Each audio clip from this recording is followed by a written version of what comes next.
So we were backstage after we came off our live, and I learned some new things. And I said to them, no, we have to go back online and share this back to school memories. And so, Pastor Sharon Kissoon, tell us how this back to school drive mean much to you based on where you're coming from. Okay, let me say good evening again or good morning whenever you're watching.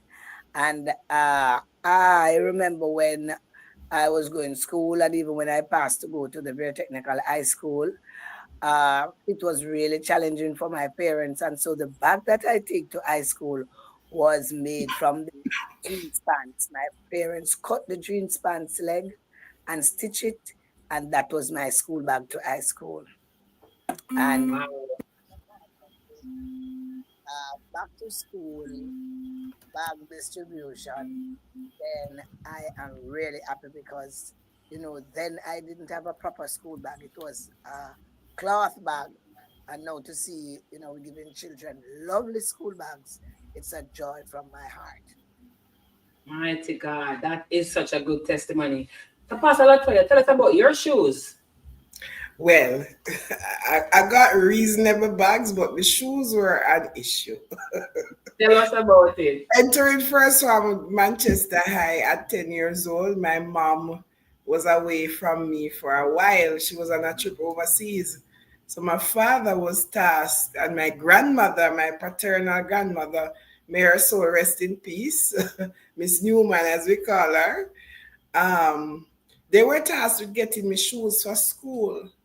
And Bata Shoes, which was her favorite place, she convinced my dad, and they both went to Bata Shoes, and they bought my school shoes there. I was the laughing stock of my class. It's the ugliest pair of shoes you can imagine, with the fringe, brown shoes, ugly thick bottom with the fringe at the front, which was virtually indestructible. I soaked it in water.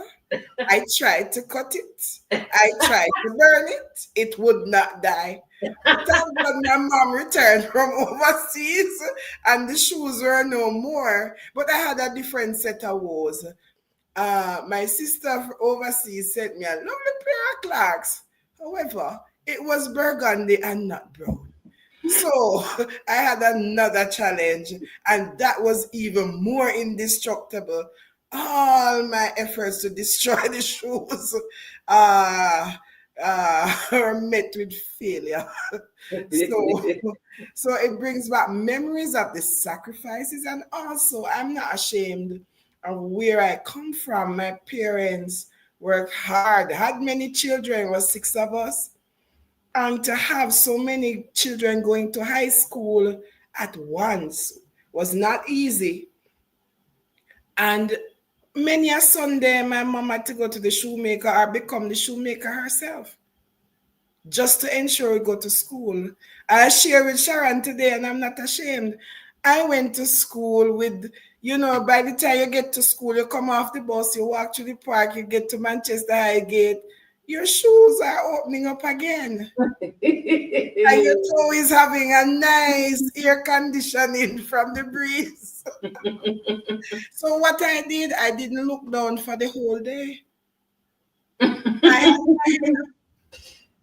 I didn't see it with shoes, and I did my best to walk through. Another thing, I don't know if anybody remember that metal that used to be in the bottom of shoes. You must remember that, Mm-hmm. Pastor Steph. Yes. And when the soul comes out and that metal start to squeeze, you have to get creative and cut cardboard to pack your shoes. Or if it come out at the bottom and start to make noise when you're walking. Because they was the one that come out at the bottom. Well, you have to walk like you're nice or pack your shoes with cardboard and pray to God it doesn't rain. Well, the shoes, I remember we call it booger because it was so big. It was at the, maybe you call it butter. It's from butter.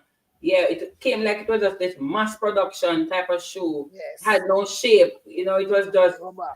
rubber. Yeah. But we give God thanks that, 20 years later, 25 years later, 30 years later for some of us, we're looking back.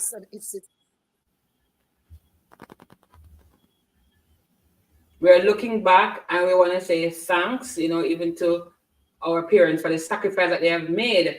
And I think it's at this point that we try to encourage it, especially the teenagers who are going through peer pressure, going back to school.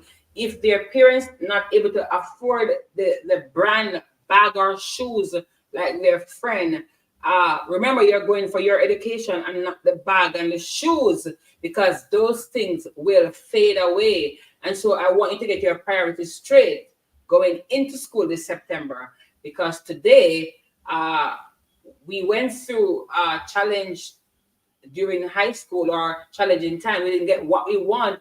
Our parents bought the worst that we thought, but it was because of what their pocketbooks could afford. And so I want to encourage our young people today, don't allow peer pressure to determine your success. March forward and be focused. Today, I know Pastor Latoya don't like to talk about it, but with that story, Pastor Sharon Kisoon is an administrator. I think she's a senior administrator at the medical office that she worked. That's a honored position. We call it health administration here in Florida. And Pastor Latoya is a lawyer. So in spite of all that you might have gone through, remember the end game and not the shoes or the bag that you didn't get. So come on, get on up to MISPA on the 23rd of August 2025. A few days from now, you'll get your backpack, enjoy the ride, and remember, we are putting Jesus into back to school. See you then for another big conversation. Thank you, ladies. Yes, goodbye. Love you.